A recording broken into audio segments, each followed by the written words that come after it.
Welcome to the new podcast, In the Garden with Susan. I'm your host, Susan Ladner. I will aim to bring you top quality information on how to save open pollinated seeds, grow a garden, and preserve what you grow. Every Wednesday, I'll be sharing practical tips and techniques to help you on your journey to food security. Join me as I preserve the abundance of produce that my garden provides. Learn new ways of putting food away for the winter and some old ways that are from another century. You can find this podcast on Shopify and at my website. Come on, let's go wander down to the garden and awaken the dreams, history, and love that is held inside every seed.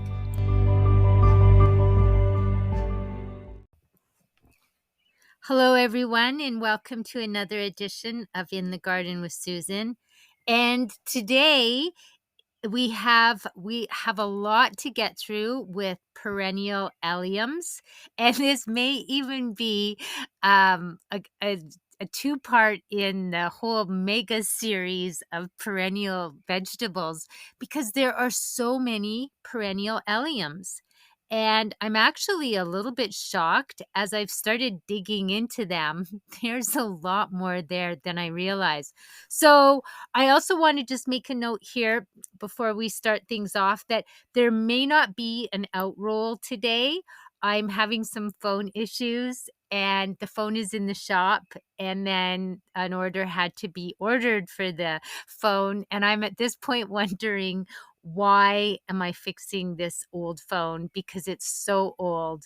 However, the new phones are so crazy expensive. But anyway, my outro music was on my phone, and I know this is such a low tech podcast, so it's almost humorous.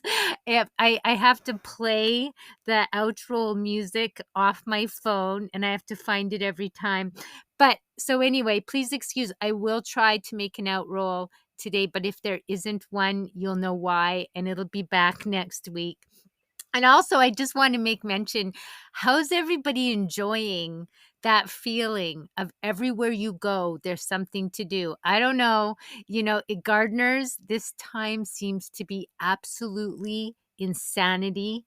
There is not a place I can go. Well, there's a few places in the garden, like my strawberry patch. When I go in there, I feel good now because it took me 2 days cleaning that up, and I made 2 whole new rows of strawberries. But it's quite an insane time of year right now. So kudos to all the gardeners that are just, keep going, keep moving forward. That's my thing at this time. It's like, just keep moving forward and don't focus on how much there is to do. Just focus on getting one thing done at a time. And so today we're going to start talking about some perennial leeks. And this is actually really quite an exciting area for me. I just received some perennial leeks in the mail the other day, and I have them started. And so basically, they're flavorful bulbs and greens that will come back every year, and they're very low maintenance. And so we have quite a few varieties of perennial leeks, and there's several types. And as I started researching the perennial leeks, it was odd because it seems that it's a classification that a lot of alliums get bunched into, and I just didn't resonate with that. I just wanted the perennial leeks. I don't want all these other alliums in there, even though some people are calling them perennial leeks. I don't know why. But it's kind of shocking to me that I never knew this was going on. What a large grouping that this vegetable has. Like how many things are sort of classified as leeks. And so what maybe this isn't correct, and if any of my listeners know of anything I'm missing here, please let me know. Or if you disagree with how I'm not putting everything in this group, because I don't like it. I wanted it really nice. I want the leeks together, and everybody else, like, let's put them in their own place. And so the first leek that I have here is the Delft. and it is recognized for its blue-green leaves with white bulbs. And this variety is admired for its aesthetic appeal and delicate flavor. And then we have the Belgium Leek, and this one I have started. It's going to grow soon, and it's known for its larger bulbs and milder taste. And so I guess it's quite a favorite for those who prefer the subtle flavor of leeks in their food. And next we have the Babington's leek. And this variety has a robust flavor and it reproduces through bulbils instead of seeds, making it an excellent choice for food secure gardening. And I'd like to find some of those. And then this is an odd one. However, here it is in with the perennial leeks. I let this guy stay, and it's elephant garlic. And so, despite its name, it is genetically closer to leeks and is favored for its large size and mild garlic flavor. And I was planting the elephant garlics. They were my neighbor's, not mine. I was helping him plant his garlic, and he has elephant garlic, and I don't consider it a leek. Like it's like a garlic. However, I guess genetically it's closer to the leeks. And so we have also the American flag leek, and these are tall, upright, growing plants with blue-green leaves, and they are suited to cooler climates. And now we have the Bulgarian giant leek, and it is noted for its large, meaty bulbs and strong flavor, and is ideal for hearty recipes. And now we have this one that I've just discovered today, and it's called the Oerprei. And I hope I'm saying that right. And it's the Oerprei is an ancient European leek renowned for its hardiness and ability to grow perennially. This makes it particularly durable plant in gardens where it can come back year after year without the need for replanting. And that's what all perennial leeks are sort of about. And the Oerprei, is known for its robustness and is often recognized for its thicker and taller stems compared to regular leeks. It produces a milder flavor, and so historically, it has been cultivated across Europe for centuries. And it's been valued for its culinary uses, but also for its adaptability to various climates and soil conditions. And so it's much like the other members of the Allium family. It does well in full sun and well-drained soil. And once it's established, it requires less maintenance than annual crops. And this is really amazing. I tried to look for it a bit. I got a little lost searching for this. And it's the really amazing thing is it's hard to find. Pure, open pollinated Oerprei perennial leeks. Like there's a bunch of crosses out there, and the one place was sold out, but it's been crossed. So now they're hybrid perennial leeks. So if anybody has ever heard of this variety, I think it's over in Europe. I'm really interested in finding it. Because I've been hunting for it this morning. So it's in terms of culinary use, and I'll put this down in the description, and it'll be in the show notes below. I'll put a little blurb about it so people can see, because I might be butchering the name, and so nobody will know what I'm talking about. But maybe once you see it, you'll be like, "Oh, I know what that is."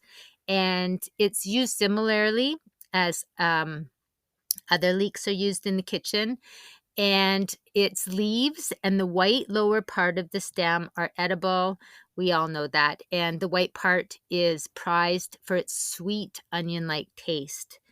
And Oerprei's ability to survive winter conditions and regrow each spring makes it a practical choice for gardeners looking to have a continuous supply of leeks without the need for annual replanting. And this characteristic, coupled with its historical significance and ease of care, contributes to its appeal both among traditional and modern gardeners. And so that's an exciting discovery. And so to cultivate perennial leeks for planting, the ideal time to plant is in the early spring or late summer to early fall. And you want to choose a sunny spot and well-drained soil and space the bulbs out approximately 6 inches apart to allow for ample room for growth. And perennial leeks need rich, well-drained soil, and they benefit from the addition of organic matter. And regular watering is crucial, especially during dry periods, to ensure healthy growth, and a layer of mulch around the plants can help retain soil moisture and suppress weeds. So for harvesting perennial leeks, you can harvest from them throughout the years, starting from the second year of growth. And to harvest them, you dig up the bulbs carefully with the gardening fork to avoid damaging the roots, or you just and that's, I think, if they're bunched out or they're growing. But other than that, you cut them up and you leave the bottom parts and the roots growing, and they will continue, to carry on. And so for storaging them, cutting off the green tops, if not using immediately, and you can store the bulbs in a dark, cool place to extend their shelf life. Greens and bulbs can also be blanched and frozen for long-term storage. And what I used to do when I was on the farm in Ontario, I pulled out all my leeks in the winter, well, in the fall, right before winter was about to set in, and I had them planted in pots. I put them in soil. I replanted them in pots, and I didn't have it waterlogged, like it was damp soil, and I just put them down in the basement, which was basically a root cellar because it was a dirt floor. And they lasted quite a long time. Like, we had those for a long time going through the winter. And so to encourage continual production, you leave some roots at the base of the plant in the ground, and this allows the leeks to regrow, providing food secure yields year after year.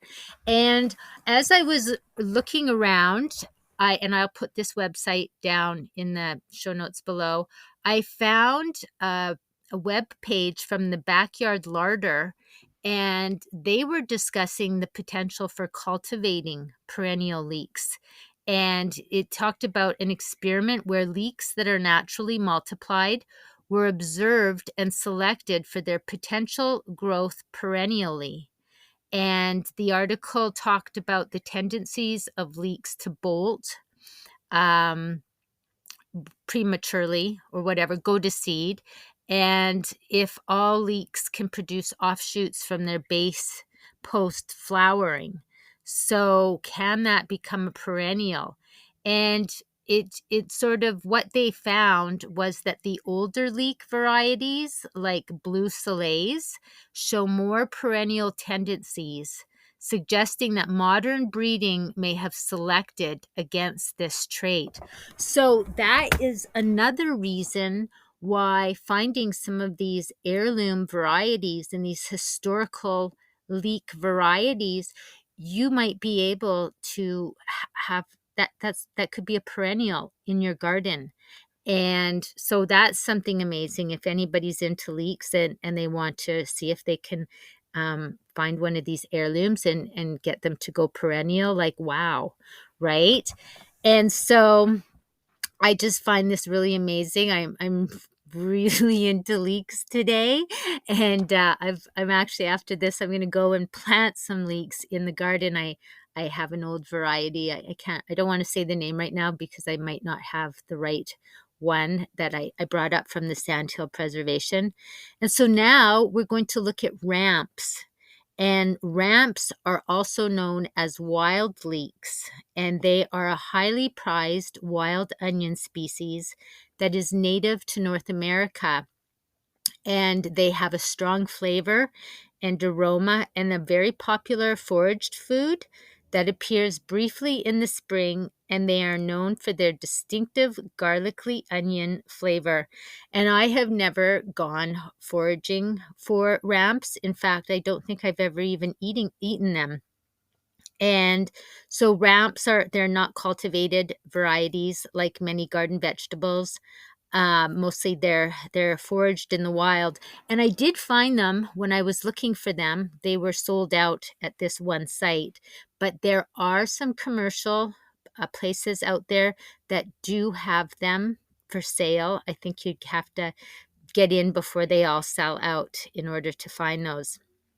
And so growing ramps, like they thrive basically in forest areas under hardwood trees like oak and maple, where the soil is rich, moist, and well drained.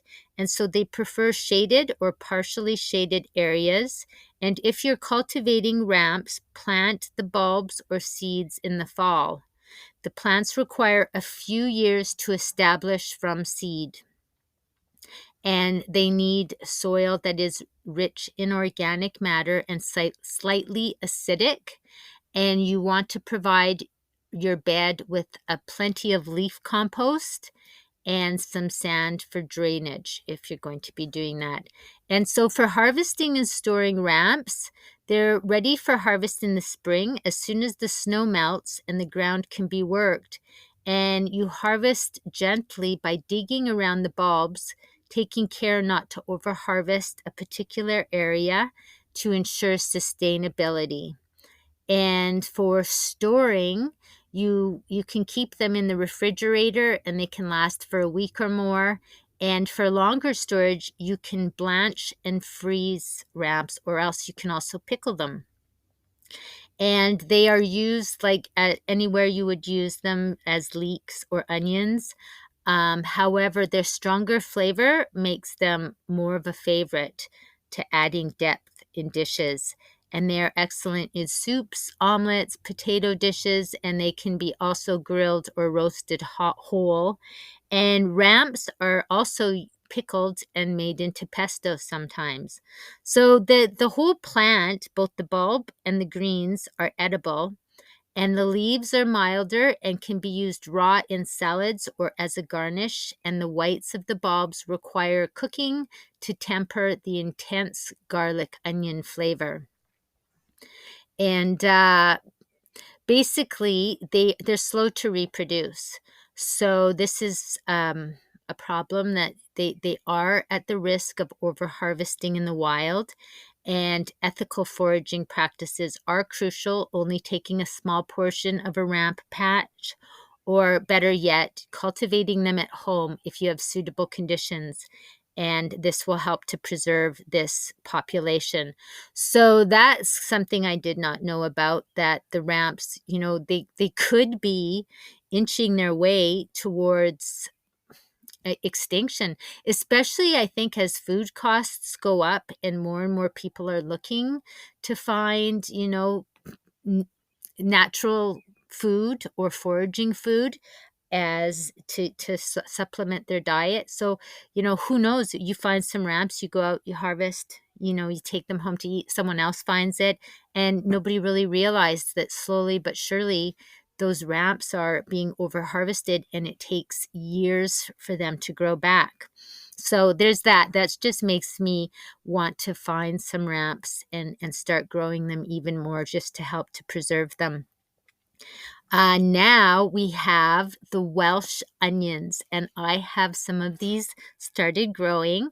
And Welsh onions, despite their name, are more akin to leeks than to traditional onions and are known for their robust perennial growth. These onions are valued for their milder flavor and versatility in the kitchen, similar to green onions, but available year-round due to their perennial nature. And the varieties of Welsh onions, there's the common Welsh onion, and this standard variety is known for its green, hollow tubes and white bulbs. And then there is the red Welsh onion, and it features red tinted leaves and a slightly spicier flavor than the green, than the green variety. And for planting Welsh onions, they're suitable for growing in full sun to partial shade. and they thrive in well-draining, fertile soil that is enriched with organic matter. And you can plant either the seeds or small bulb sets in early spring and space them about 12 inches apart to allow sufficient room to grow. So like, wow, those guys, they need some room, eh? I didn't, thank goodness I read that, because I would have been putting mine out there and had them a lot closer than that. And these onions require consistent moisture, especially during the dry summer months. Regular watering will help maintain healthy growth and prevent bolting. And you want to apply a balanced, slow-release fertilizer at planting with a light dose again in mid-season to promote vigorous growth. And for harvesting, you can begin to harvest Welsh onions when the greens are tall and the bulbs are slightly developed. For a continuous supply, cut the green tops and allow the bulb to remain in the ground to regenerate. And in colder regions, you're going to want to mulch the plants to protect them from freezing temperatures.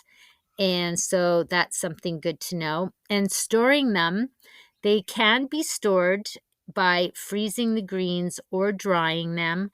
And to freeze them, you want to wash, chop, and place the greens in airtight containers. And to dry them, you just tie the greens in bunches and hang them in a cool, dry place. And so Welsh onions can be used in a variety of dishes where mild onion flavor is desired. They are excellent in soups, salads, stir fries, and as garnishes. And both the green tops and the small bulbs of Welsh onions are edible. And the greens can be used in salads, and the bulbs can be cooked just like you would cook onions or leeks. And you can also pickle them. And so I don't have to tell you how to pickle them, like you can look that up. And also the Welsh onions are they're a great choice for perennial gardens because it's just something to have a steady supply of onion flavor throughout the year. And I'm just shocked because onions have jumped in price again at the store. It's like, it's really, everything's going up though. So this is something you can have in your garden and you always have some, like, how great is that? Something that's just perennial, because growing onions takes a little bit of, it's a little bit of work getting those onions to grow, right? And so, not that it's difficult, it's not difficult at all, but getting a nice big onion, it takes quite a bit of watering, and even to get the seeds started and all of them planted. And I'm just saying that because I'm dealing with my onion plants right now, and it's quite a tedious chore. And so for now, we're going to talk about the Egyptian walking onions. And I've just was out weeding my Egyptian walking onions, and I was thinking that I have a little bit too many out there. I should be cutting them down. So I went and planted a bunch of peas in with them because I was like, these guys are taking up a lot of space and I have so many of them, but I let them all go because, you know, maybe there's some reason I have such a huge row of them. And so Egyptian walking onions are also known as tree onions or topset onions. And they are a fascinating and unique variety of onions known for their walking growth habit. And this perennial plant is highly valued in gardens for its ability to spread and grow with minimal care.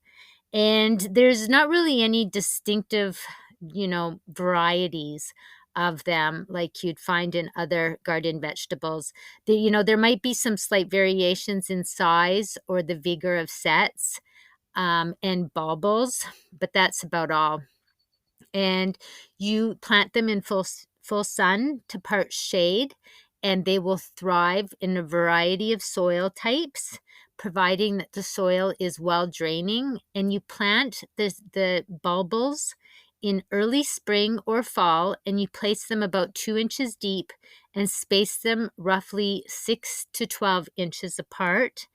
And they require regular watering, especially during dry spells, to ensure robust growth. However, once they are established, they are pretty much drought tolerant, and that is something great. And also, they like a light application of a balanced fertilizer at the beginning of the growing season, and this can help promote healthy growth. However, excessive fertilization is unnecessary, as these onions are quite hardy, and I just love walking onions. And you can also, well, I'll get into that. For harvesting, you can harvest the green stalks as you need. So you have green onions, all the time. And the top sets can be harvested when they mature and when they begin to bend over and the stalk is going to the ground. The underground bulbils can also be dug up and used anytime during the growing season. And they are typically best after the tops have died back in the late summer and fall.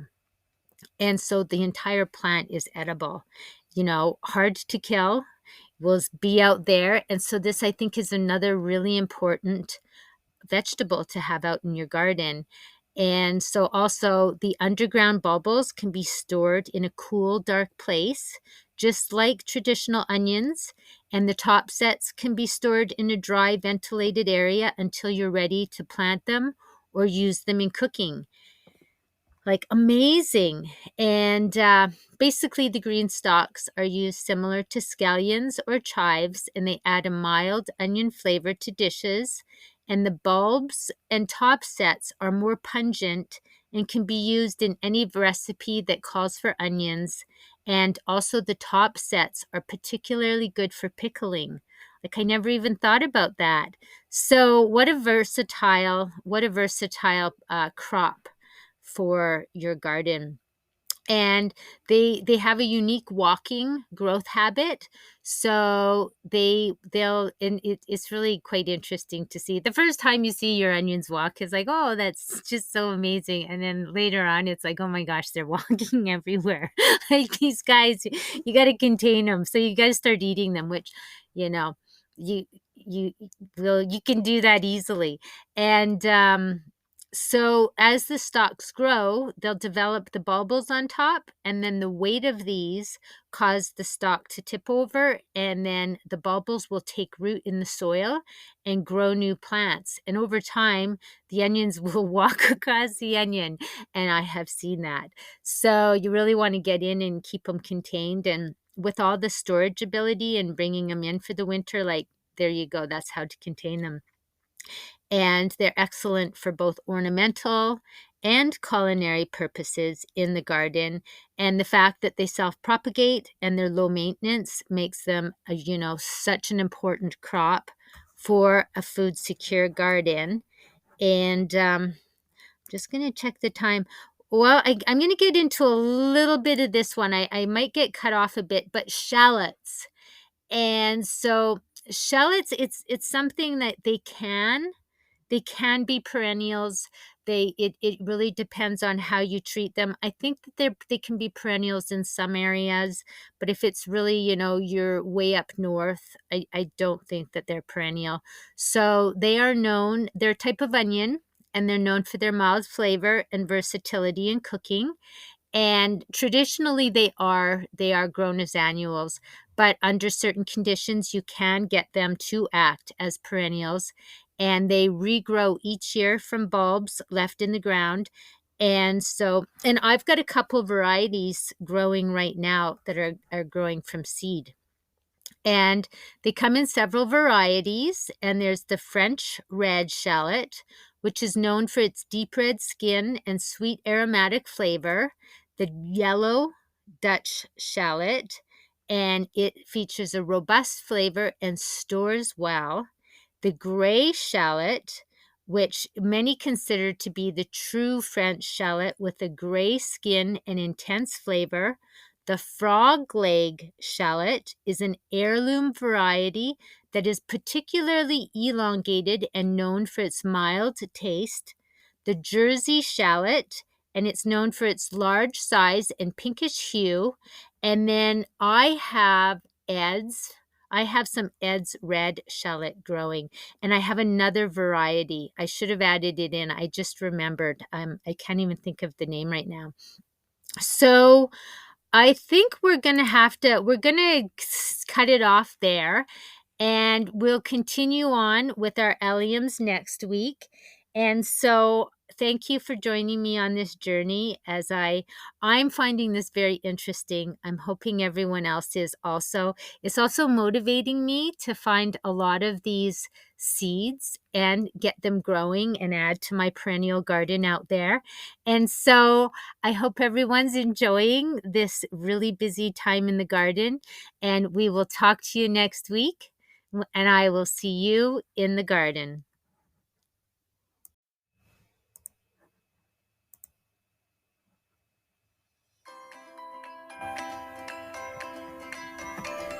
Thank you, everyone, for joining me for this episode about perennial alliums, mostly perennial leeks, ramps, walking onions, and getting into the varieties and some of the information about them.